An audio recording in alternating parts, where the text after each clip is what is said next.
ဟင်းဝင်ရနဲ့စိုးပြည့်တဲ့စင်တို့မင်္ဂလာဆောင်ကပြန်လာတာလေမင်္ဂလာဆောင်နဲ့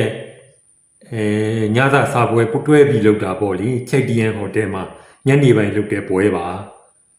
အိုးမင်္ဂလာဆောင်ကြီးကခန်းနာလားမမေးပါနဲ့တိတ်ပြီးခန်းနာကြီးကျယ်တာပဲအစားအသောက်တွေဆိုတာလေကျွေးလိုက်တာအရှံပဲပဲဝနေအောင်ကိုပိုက်ဖောင်းနေအောင်ကိုစားခဲ့ရတယ်ဒီမဲ့လေဒါလေးကလက်ဆောင်ပြန်ပေးလိုက်တဲ့ပြန်ကမ်းလိုက်တဲ့လက်ဆောင်လေးလက်ဖွဲ့ပေးတဲ့နေရာကနေပြီးတော့ပြန်ပြီးတော့အမ်းလိုက်တာ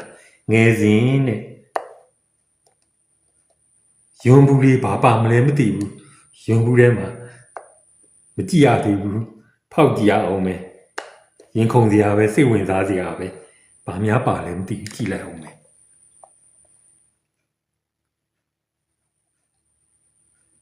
ဟာဘာမှမပါဘူးယွန်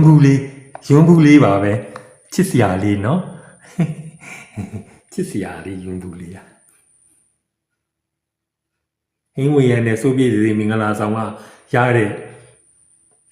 လက်ဆောင်ပစ္စည်းလေးပါအမှတ်တရပါ